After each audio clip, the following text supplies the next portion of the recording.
Hey y'all, Dan Wolf here, Smoky Mountain Magic. Just finished the demo video for the Targetto. Changed clothes because sweaty as hell.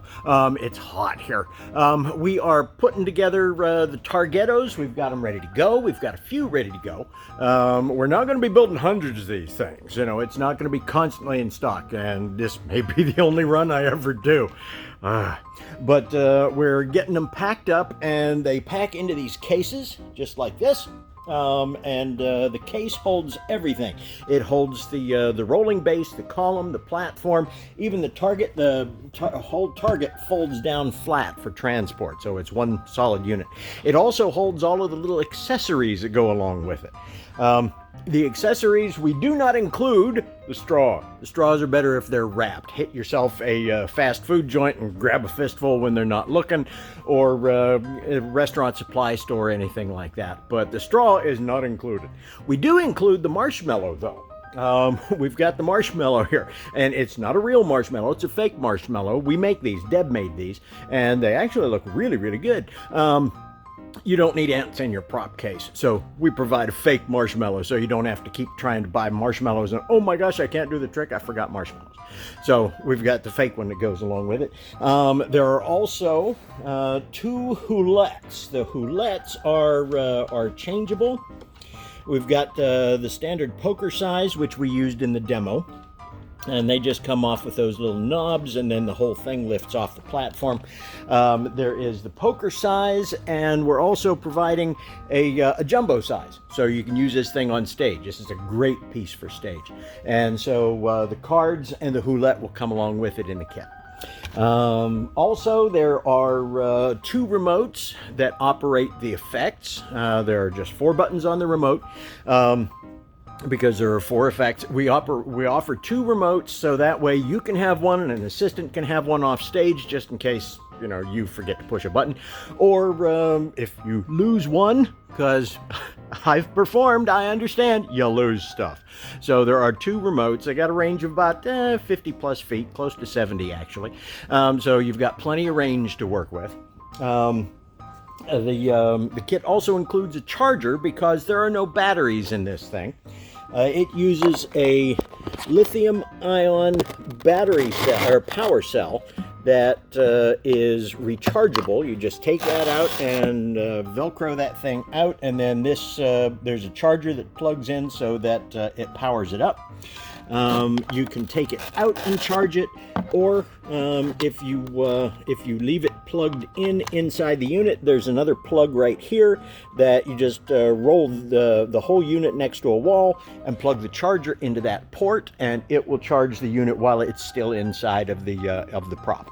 Now the unit itself has 4 or 5 LEDs on it. We turn those LEDs on, that tells us we are fully charged, we're good to go. We've got 5 bars, 5 dots. If it gets down less than 3, then you really ought to charge that thing up. All right, and we also are including extra light bulbs. Well, 1 extra light bulb, the yellow one. The yellow one that pops off the top is the only one that is not attached to the prop itself. The other ones are just sort of hinged. This one bounces across the floor and somebody will lose one, so we're including 2 in with the prop at the very outside. So I'm just going to put that inside there, and we'll show you the operation of this thing. The power switch is right there, and when you turn that on, you get all of your LED lights on. And then the remote does not need line of sight. You can keep it in a pocket or something like that. The first, button 1 triggers that. It turns the LED light off, and there's also a little finger in there that knocks the light bulb cockeyed. And those, it's just magnetic, so that way you just tip it up and it's reset. The second button, the B button, the second one goes to this one. The third button goes to the yellow one. Yeah, it pops off, so we don't want you to lose it. And it just sits on there magnetically. It just sits right over top of the high-intensity LEDs. Now, the fourth one is the one that actually fires the mechanism. Now, with the original one, you had to have something physically strike the backboard in order for the trick to happen. And in Thayer's day, they used a BB gun.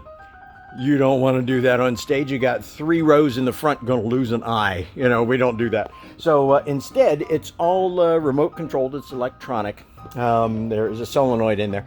And basically what it does is, Thayer's original had an arm that threw the card from here back to the backstop. This does exactly the same thing, but instead of a wood or metal arm, which were really the only choices they had back then, we've got these fancy space-age clear polycarbonate bulletproof plastics we can use. So there is a little arm right there with a catch on it, and that catch serves a dual purpose. But there is a trapdoor in the platform right there, and that trapdoor is rigged so that it will lift up and slam shut whenever the card finally reaches back to where the target is. Now, the only sleight of hand in this trick, if you're nervous about your sleight of hand, the only sleight of hand is after you have had them choose their card and sign their card, shuffle it to the bottom of the deck. Doesn't matter how you get it there. You saw my sleight of hand in the demo. It's really easy to pull this off if you were concerned about that. Basically, you just out-jog that card whenever you go to put them into the roulette. So the cards themselves, the rest of the deck goes into the front of the roulette. I'm trying to do this one-handed here. And then their card, which is out-jogged, goes in a separate section of the roulette, down behind all the others. And there is a little clippy thing right back there that holds onto the card. And that's it. That keeps the card in place until you hit that fire button, that D button, and then it throws the card from the front to the back in about half a second. Now, it does open up the trapdoor on there, but with the cards flying up in the air and all of that stuff, it creates its own misdirection. Nobody's going to notice that thing. So let's hit this fire button once just so you can see what happens with that. So we've got the signed card back here, stuck in the little clippy deal, and it's going to go from here to back there in less than a second. Here we go. 1, 2, 3. And we got it. And it's right there. And you pull the card off, and we have a winner! Yay! All right. And as I said, the whole thing folds flat for transport. It will work with jumbo cards just as well. Same mechanism. It just has a different roulette to hold the cards, and it works in exactly the same way. So it's great for stage. All right. Well, like I said, we're not going to be making hundreds of these things.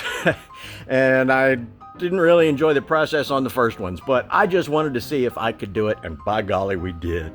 So, all right, well, I got to get back to work, get these packed up. You can check them out on my website or Hocus Pocus. Max is going to be having some on his site out there in California, and we will talk to y'all later. Thanks a bunch.